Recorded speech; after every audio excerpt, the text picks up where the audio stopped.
Hello and welcome to today's video. You join me today in Long Sleddale, a beautiful valley on the eastern side of the Lake District National Park. I've just parked at the church and I'm now heading off into the fells, in particular heading for Skeggle Tarn. Now, I'm quite excited about this, and yeah, it's a pretty location, it's a pretty part of the world to be in, but that is not the exciting part about this camp. What's exciting is what's on my back. Check that out. That is not only the biggest tent I've ever taken on a wild camp with me, or the heaviest, but it is the OG, the GOAT. It is a Vango Force 10 that I picked up a few days ago.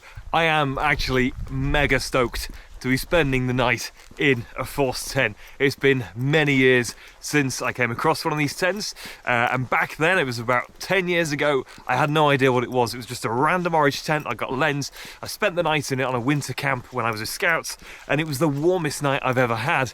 It was only a few years later when I got reading about Vango and the old tents they used to make, I realised what that tent was.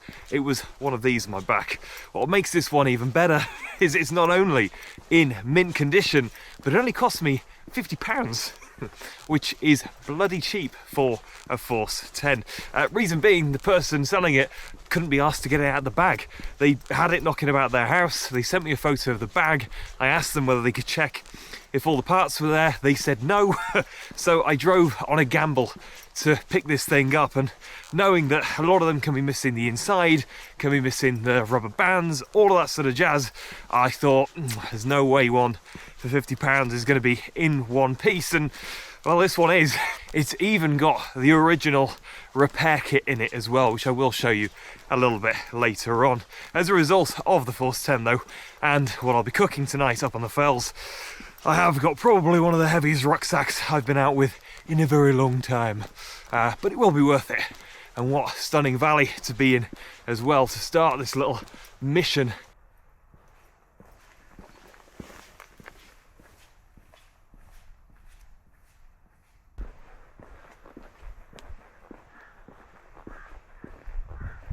I'm just walking down with that view in front of the national park down towards Kentmere, and one of some of the busiest mountains in the lakes, but just over here in the Sleddale Valley there's no one. How fantastic's that?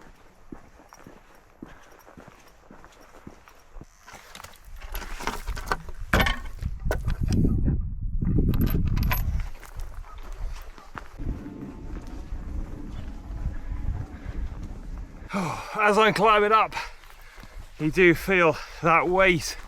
I mean, if I was to take a rough guess, this probably weighs in the region of 20 kilos, which is not the heaviest, but probably double what I'd normally take out with me.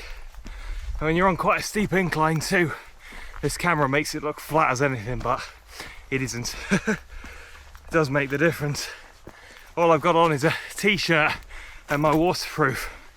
When I was out a few nights ago, it was dropping down to about -2. Tonight's a little bit warmer. It's about 5 or 6, which, well, let's face it, for February, that's tropical.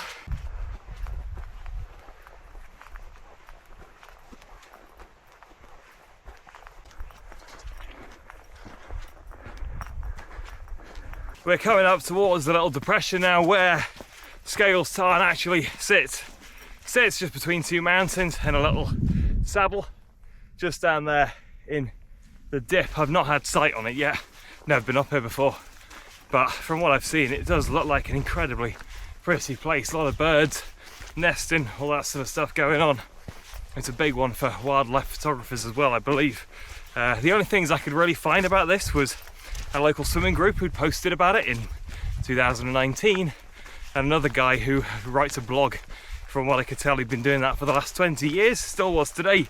And there was a blog article from 2007 about his wander up here to Skeggle Tarn. So not a lot on it, which is kind of what I'm looking for normally when I'm out on these adventures. I don't want to be going where everyone else is going. I'd rather find new places that are just as exciting. It's part of my job. I'm a guide. I go out and I show people some of these extraordinary places in Britain and worldwide, and one of my jobs is to try and find places that are slightly unique and slightly different, as will be any guide or mountain guide's job. So coming to places like this is a real win for me, because especially when you don't see much about it online, that tells me it's the right place to go.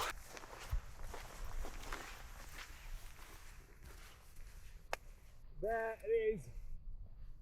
First glimpses of Skeggle's Tarn. There you go, folks. Just through there is our first sight of Skeggle's Tarn. Now, from what I remember about the two very short articles that I read, it did seem like there's quite a marshy side to it, but there's also sort of a drier, rocky, sandy side. So that's where we're going to be aiming for. However, the author didn't say which side of the Tarn it's on. Now, from a bit of satellite snooping, which is a good way to find out anything these days, I did determine that it should be on the side that I'm walking at. That's actually why I've walked from this valley.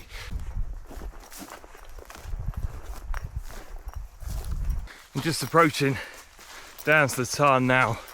Decided to follow what looks like kind of an old quad track almost, in thinking that it's probably going to the Tarn side. There's an old building down there that, from what I can tell, is unused, and I suspect there must be a track, or maybe the farmer who owns it might visit now and then, and maybe that's on his quad bike. If it is, it's going to make walking easy. There's no direct tracks really to the Tarn side. It is all just marshy walking, but the more I can minimise that marshy walking, the better. There we go. We're getting closer. Looks like there may be a fence in between us and that Tarn, but not to worry. Fences are there to be climbed over. There we go, folks. There's the stats right there. 1,999 subscribers. Hopefully by the time you see this video, we will be at 2,000 subscribers, which for me is quite a milestone. I started making these videos again after a hiatus of years of faffing about and not really doing it properly. But it's kind of always been my dream to go out there, meet, oh shit. Go out there, make content for people, fall into ditches, and, you know, share the outdoors with more people. I've done that through, oh, this is a challenge. I've done that for years through my outdoor company, but I've always really wanted to do it via these videos. I just love them, to be honest. And it's nice to know there's 2,000 people who seem to like them too. We're not the biggest channel by a long way. However, it's bigger than I ever thought it might be. We've added about 1,000 subs in the last 6 months, which, yeah, if I was hearing that me 8 years ago when I made this channel, I'd be pretty damn hyped. So I'm going to be hyped tonight about it. If we get enough service down here, we may see the 2,000 sub tick over, who knows.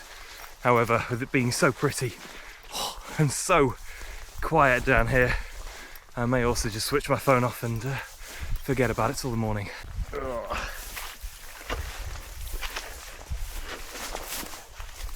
I am going to have a quick scout around on this side of the Tarn, because it's the side that I've come to. It also was the side that looked quite rocky. However, I'm not going to lie, the other side is looking a little bit more flat. It's trying to find somewhere for the Force 10. I mean, yeah, it'd be nice to also really be sort of Tarn side, which on this side, because it's so rocky, look how it's banked, probably isn't going to be that achievable. However, I'm also trying to avoid the wind tonight as well, because the wind isn't high, but it is back in Lancashire, and it's forecast to be quite high here right now. Now, it might be flat at the moment, that doesn't mean that's going to last, so I kind of want to pitch with that in mind. I think this is it. I actually only just walked around the corner from where I was saying it was too rocky, so this is great. And what a stunning location for the night, just on the edge of the Lake District, while also being so stunning and secluded. there couldn't be a better place really to set up my Force 10 for the evening. This is my Vango Force 10, and yeah, I've said a lot about it already, but this was what put Vango on the map of this tent. It is potentially around about 50 years old, but it's at least 35 minimum, and I think for a few reasons this is one of the older models as well. This is the tent that has been up Everest twice in 2 70s expeditions. It really is built for all weathers. Let's get this thing up. So to start off with, we are obviously going to get our poles. This is an A-frame system. What an A-frame gives is almost the look of the tent emoji. That's what this tent is ultimately. So we've got all of our poles, and we've also got these 2 little plastic connectors as well. They have been so well looked after, and they are original as well. So we've got those, that's gonna go back and front. We've then got 4 poles total. So I've got 1 leg, we've got our 4 poles, and then we've got our middle beam as well.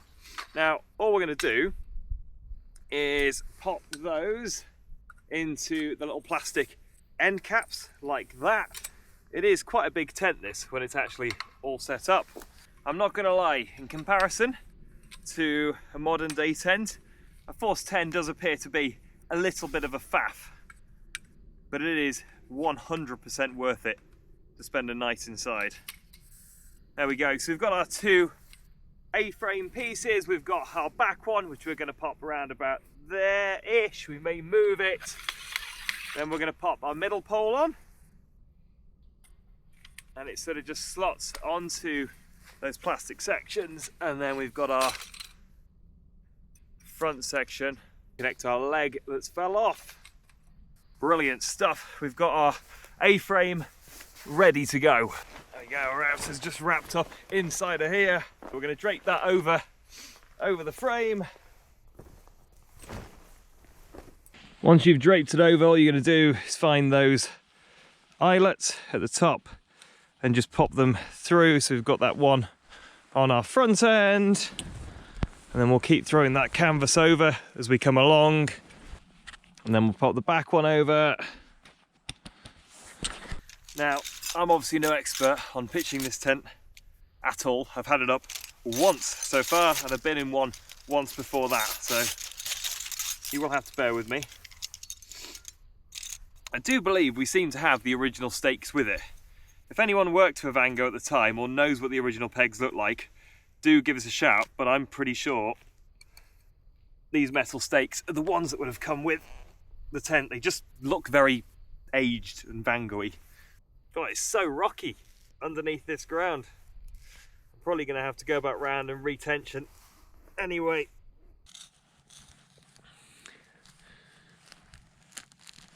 As I come back round towards the front, it's probably dawned on me what I should have done was pitch all 4 corners out first, really, before starting. Shit. Ah. So we've just had one of the rubber bands snap, which leads me on to a good segment. I'll be back, 2 seconds. Check this out. This is what I've determined to be the original repair kit for the tent. Maybe it isn't original, I don't know, but it looks pretty damn close. And oh, look what we have in there. This isn't staged, by the way, that's actually just happened to me. But we have spare rubber bands. Now, that looks like old rubber to me. I'm pretty sure this is original. And look at that guy rope too, not faded at all. We've also got some spare pegs in there that we're carrying around with us. So please let me know, do you think that's the original repair kit? So I've got my broken black rubber band there.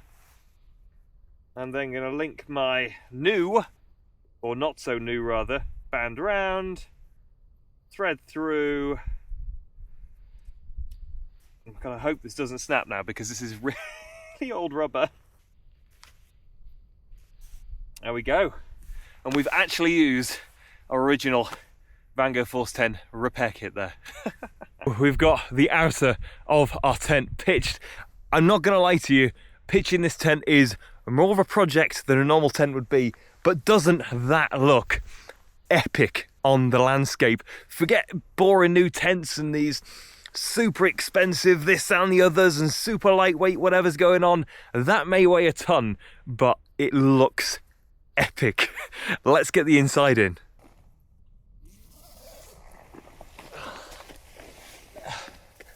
Just like most Vango tents today, you pitch the outer first, then you pitch the inner. Now this thing just clips in to the outside. There's a clip for the middle pole here. It also then clips to all the pegs round the outside as well. That is incredibly hard to film, so I won't be doing so. But it is going to be done in 3, 2, 1. There you go, and like that, we're in the inner of the Vango. This was the first commercially produced tent to use an inside in comparison to just having the outer shell. At the time, revolutionary. Today, this is still one of the warmest tents you could possibly buy.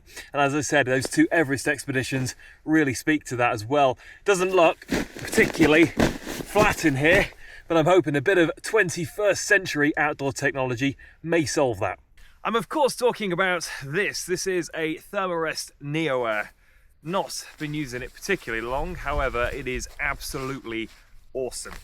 If you want to have a nice away from your house and it feel like you're on your mattress, if not better, to be honest, in the case of my mattress, then the Thermarest Neo Air is really the only way to go.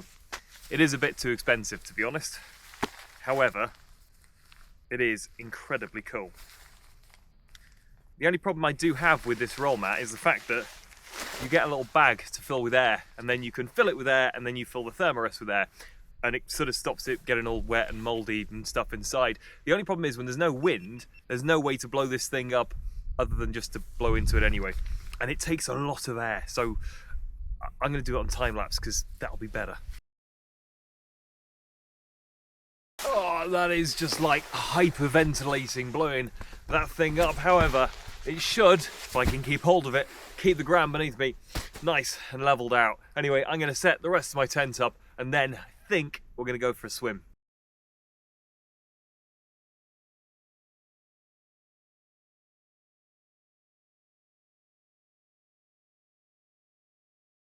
We are tarn camping on a winter's night, which means obviously you've got to go for a winter's dip. I've got my swimming trunks on, ready to go, and I'm also bare chest underneath the down jacket. I'm going to whip this thing off and then go for a bit of a swim.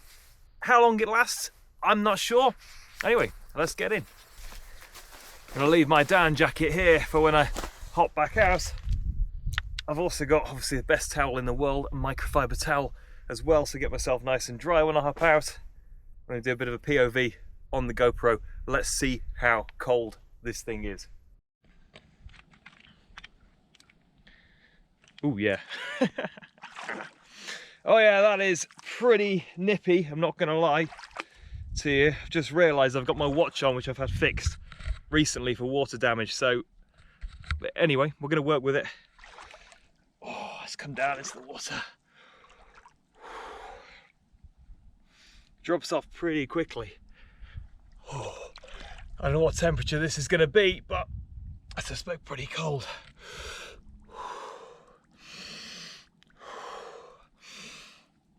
Let's go for a little dip. Oh. Oh. Oh. Oh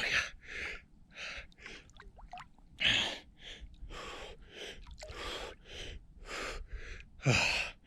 Yeah, try and tread water. It takes your breath away, that cold. There's something about it though which is just thrilling, especially with our little setup just up there as well. Oh yeah.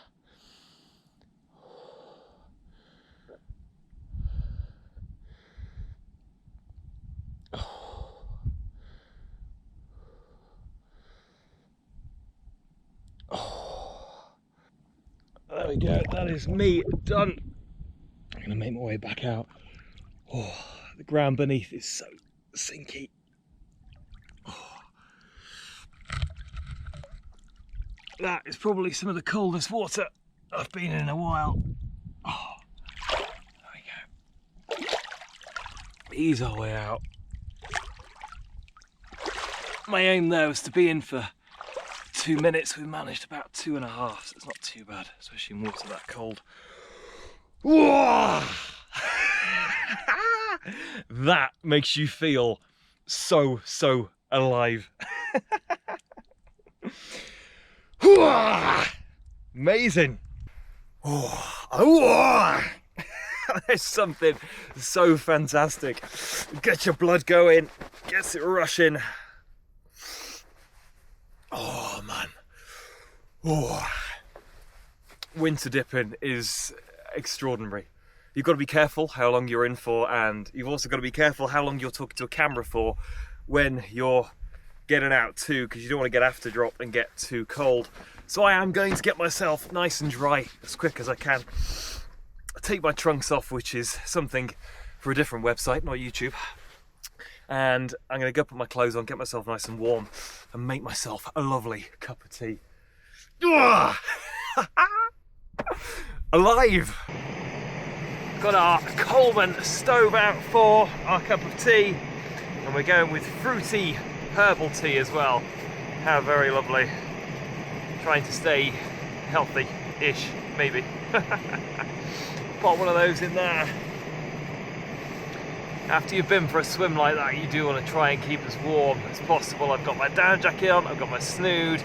I always drop off a little bit, and it takes a bit of time just to warm myself back and through. But the rush you get from doing it is amazing. I'm so glad to know I've been in there as well when I've been up there.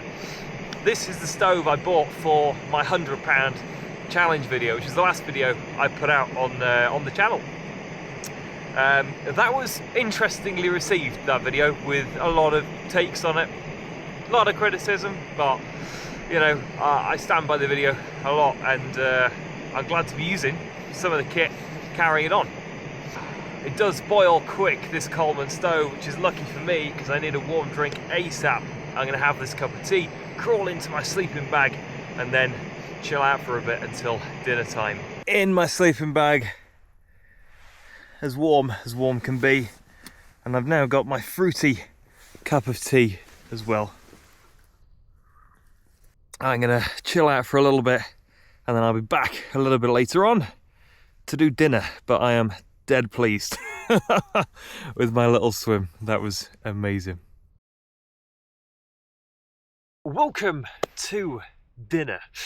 It is desperately exciting tonight because yet again I've decided to go with quite an extravagant meal here in the mountains. All of this does mean that I have to keep carrying heavier and heavier things with me, which along with my Force 10 tonight did make for a very heavy rucksack, as I mentioned earlier. But tonight we are going to be attempting to make a sort of slow cooked sausage casserole here in the mountains. Now, I think that's probably the most optimistic one yet, but you never know. We're going to find out. So, what we're going to do to start off with is we've got some veg. So we've got some carrots, we've got a parsnip, I've got a tomato, and I've got a red onion as well as a potato too. So that is going to be our veg for this casserole. I've also got some sausages that I prepared at home earlier because I don't really want to wait for them to cook, and also I don't like getting food poisoning. So those are pre-done, and then somewhere in there, because I forgot to get it out, is some gravy mixture too that is going to make that sort of nice casserole liquidy sort of thing that we all know and enjoy. But to start off with, I'm going to cut up some veg. The days of freeze-dried meals for me in the mountains are gone, as far as I'm concerned. Before I started this, I wouldn't have dreamed of making a sausage casserole. However, it is now the only way to go. And as a result, I'm incredibly excited for it as well. First vegetable chopped up. This is going to be the pot that I'm going to make my sort of hot pot casserole in. So all I'm going to be doing is popping that straight into there, and that's the plan for all of this. All this veg is just going to go straight into the pot. Now, I am going to be a bit fancy and actually peel the parsnip and probably the potato as well, just because I feel like it's probably going to make for a better casserole experience overall, and I would peel them if I was at home. There we go, we'll put our waste bits into our bin and then we'll chop this up. I think what we need to be doing really is trying to get these slices as thin as possible, because otherwise they're simply going to take forever to cook. I'm quite excited for the flavours that are going to come out of this little hot pot and whether it could be a good idea moving forward. I keep trying to think up new and unique ideas of things I can cook, and this one was suggested to me by my gorgeous partner. I wouldn't have dreamt of cooking a little casserole in the mountains. But last but not least is our potato, which I could do with peeling. However, I think we could do that with a little bit of editing. Oh, just like that, peeled. You'll know whether that edit's worked or not. I will watching this back. Maybe it did, maybe it didn't. Oh, sorry, I say edit magic. Anyway, there's our peeled potato, ready to be chopped up. Cannot have a casserole without potatoes, surely. The aim is to have it on sort of a low heat, and that we should be able to cook this within 40 minutes or so. I have had to bring up quite a bit of gas again. Much like when I made pizzas in a mountain bothy. If you've not seen that video, go check it out because it's cool.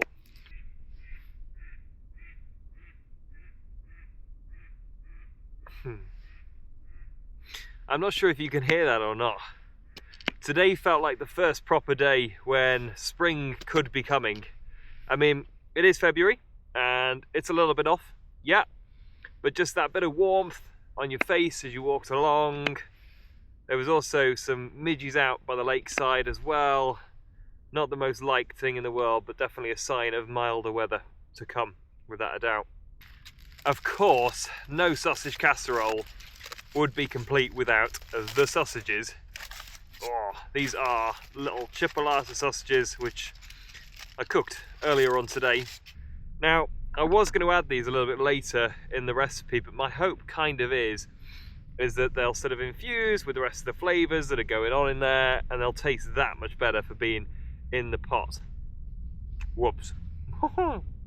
That is a very full pot of food. I'm not sure if you can quite see that in there.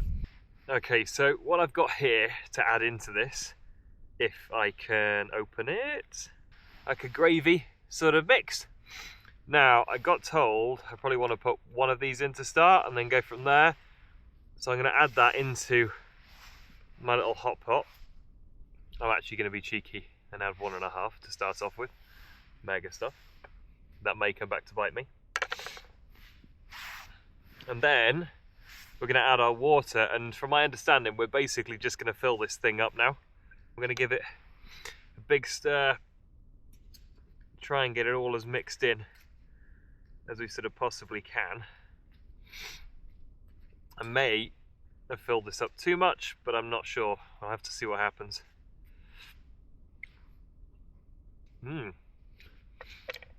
Something about raw gravy mix in the mountains, it just hits differently. Now, I did decide in the end to bring a lighter with me. There we go.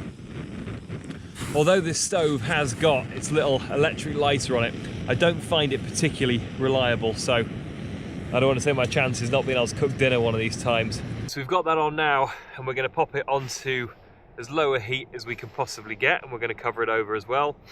Might be prepped with a little bit more water too, just to make sure that we're keeping it as topped up as possible. I'm just going to sit here and keep an eye on it, to be honest, and I'll give you some updates as we go along. Can we make a sausage casserole in the mountains?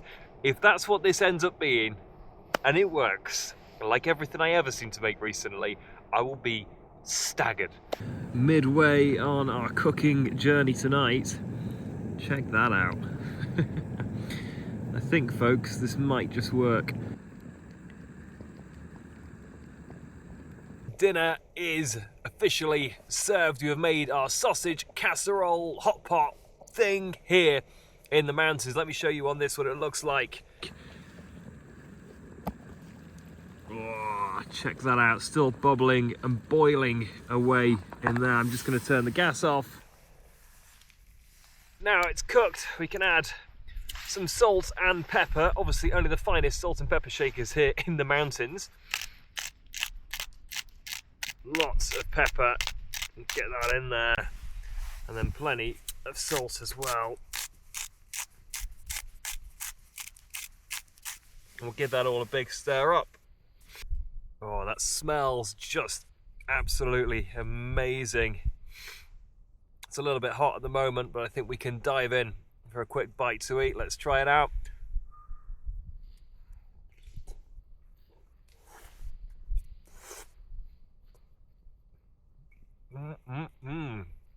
Oh. That is hot. I am going to leave it to cool down just for a moment, otherwise I will burn the entirety of the inside of my mouth. But my mouth is just watering knowing that that is there in front of me, ready to eat. Luckily, it's cold enough out here tonight. It's about 1 degree. That should cool down pretty quickly and we'll be ready to eat. But what an incredible meal, again cooked here in the mountains. This time, sausage casserole.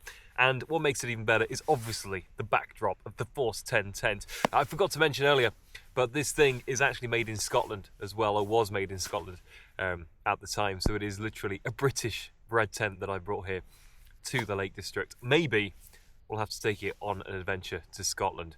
I'm going to enjoy my dinner when it's cooled down, and I will see you at bedtime.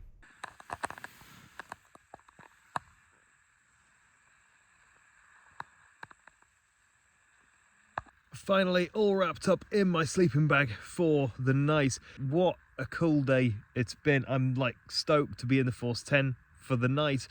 Dinner was absolutely epic. Like the broth in the end, obviously I didn't film that bit, but oh my god, it was just so good. All of that flavour from the veg and the sausage and the salt and pepper all together. It was just incredible. It's probably one of the best things I've eaten in the mountains by a long way.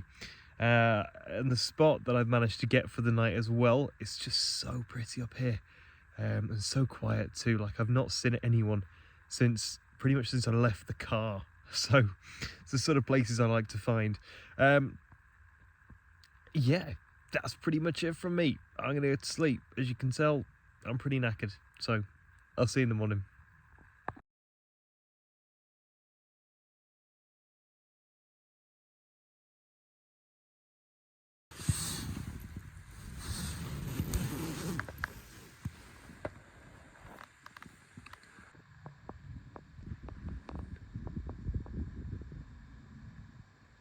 Good morning from the Lake District National Park. I slept pretty well overnight, I'm not gonna lie. In fact, I slept that well, I left my camera outside all night long accidentally, so I'm now gonna film on this because that's dead and I need to charge it up. So, but check that sunrise out this morning. Red skies in the morning, shepherd's warning as they say, so we are going to get ourselves nice and packed up. There are meant to be winds and rains coming in sort of mid-morning, so it's about 7 AM now, which means I can back at the car for 9 if I get my ass into gear. So I'm going to do that because I don't want to get caught up here. I have got a waterproof, but it sounds miserable, so I'm going to get myself backed up and down before that moves in today.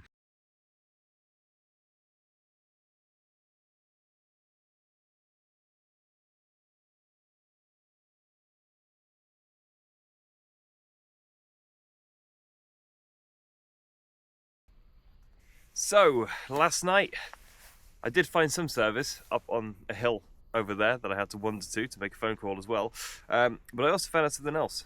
We've done it. We hit, where is it, 2,000 subscribers. We did it, and yeah, I was really pleased last night. I did it after dinner, so this is the first opportunity I've got to sort of tell anyone about it. It's been a bit of a long time coming, I guess. I've had this channel for about 8 years, and it's only the last 6 months I've kind of took it seriously. So thank you to anyone that subscribed in that time, and thank you to anyone that has seen the 8 years out. If anyone's seen any of the really old videos, then thank you very much, because you've bared with me a long time. Anyway, there is not much left to do now other than to pack our tent away. So we're going to get it away, get it back into the bag, get it packed on my back, and then we'll be off on our way. And this won't be the last time this tent is out, I just know it. It just feels robust. It feels like it's got years left in it, and I'm really happy with it as a purchase. It's like a piece of camping legacy. You know, you've got to have one of these surely in your stores. Anyway, let's get it packed up, let's get it away, and then we'll be on our way off the fells.